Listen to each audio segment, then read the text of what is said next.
Hello and welcome to the Open Democracy Show. I'm James and today we've got another long read.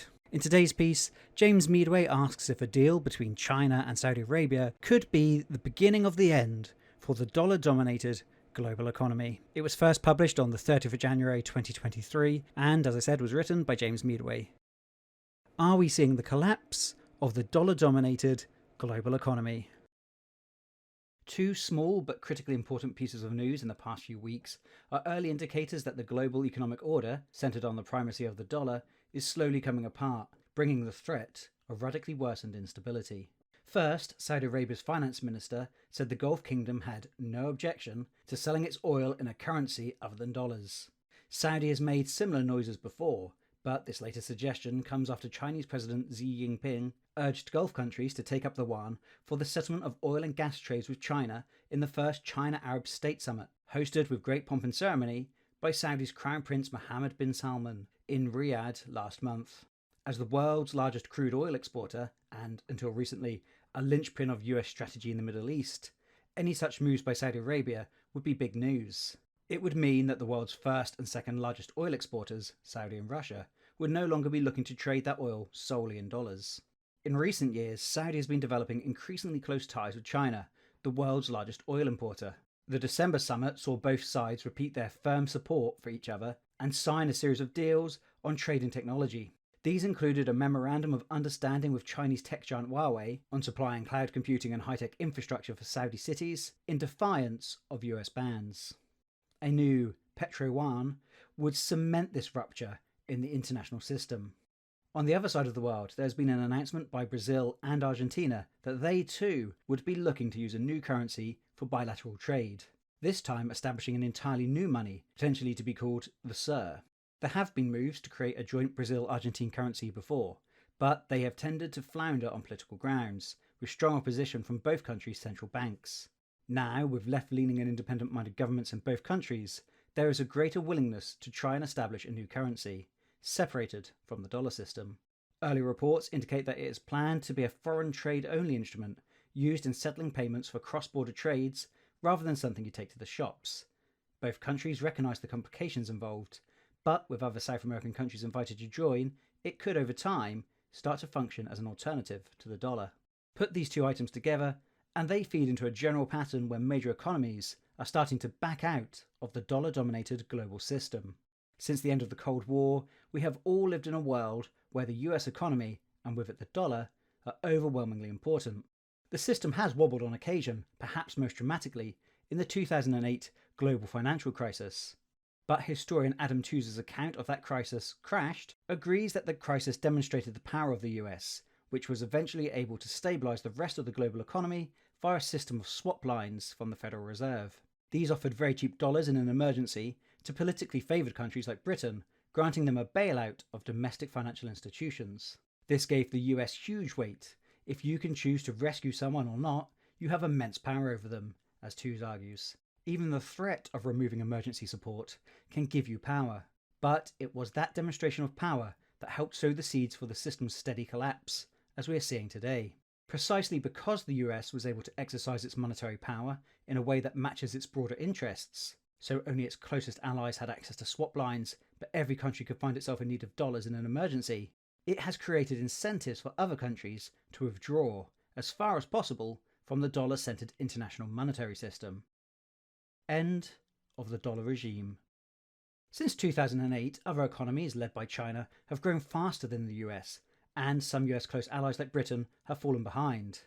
COVID also dramatically jolted the whole system, and we're still very much living with the virus and its consequences in terms of health, disrupted supply chains, and the very substantial amounts of debt that lockdowns generated. When the US unambiguously dominated the globe, as it did for the years after the end of the Cold War, being simultaneously the largest economy, the technological leader, and the greatest military power on the planet, there was little room or sense in making such a withdrawal. But as US power has waned in those different dimensions, the risks of a withdrawal from the system have also lessened for countries contemplating it. On the other hand, the risks of remaining inside the dollar system, particularly if you are outside the US's charmed circle of close allies, have also been raised dramatically higher by Russia's invasion of Ukraine and the subsequent imposition of sanctions on Russia. When the tanks rolled over the border almost a year ago, the reaction from the US and its allies was swift. Russia's unimpeded access to the dollar payment system was unceremoniously blocked, just as Iran, earlier in the last decade, had found itself barred. This sudden restriction acted as a giant warning sign to every other country relying on the global dollar payment system, says Zoltan Pozsar, the head of global strategy at Swiss bank Credit Suisse. If Russia could be excluded on the say-so of the US government, so could any country. Pozsar thinks that in addition to the opportunity to withdraw from the system, created by the relative decline of the US compared to other great powers, the Russian invasion of Ukraine created the incentive to withdraw so as to avoid a country potentially finding itself in the future exposed to the whims of Washington. Pozsar thinks that a new multipolar international currency system is emerging, which he has labelled Bretton Woods III, referring to the idea that since the end of the Second World War, the world has passed through three different international monetary systems. The first was designed at Bretton Woods Conference in the US in 1944, where the Allied powers laid down the ground rules for how the post-war international monetary system would work. This agreement set up the World Bank and International Monetary Fund, which are still with us, and a system of fixed currency exchange rates pegged to the dollar and then to gold, which is not. That system collapsed in the early 1970s when the US refused to maintain the dollar's fixed price in gold any longer. The second Bretton Woods appeared some 20 years later, as the new global financial system stabilised in the wake of the Cold War's end. The US acted as a huge, debt-funded consumer, exploiting global demand for the dollar in trade, and as a reserve to run up huge debts against the rest of the world. Other nations were happy to lend to the US, both its government and its households and businesses, because those in the US, in turn, were happy to buy from fast-growing economies like China. This system seemed so stable by the early 2000s that even without a formal agreement, some economists were labelling it Bretton Woods too. Pozsar and some others have argued that now, 15 years after the crash, the world is entering Bretton Woods 3. Again, it's an analogy. There's no big overarching international agreement here, nor is there any country so powerful that they could enforce one. In 1945, the US accounted for almost half of the world's industrial production. Today, it's around 16%. Like its predecessor, the new system is emerging organically, the result of a separate, self-interested decision by powerful actors. But, unlike Bretton Woods II, the dollar is no longer going to be dominant. Pozsar says the shocks of recent years, accumulating in the Russian invasion of Ukraine, are forcing the global monetary architecture to change, and we are starting to see alternative competing currencies with their own claims to value in the system.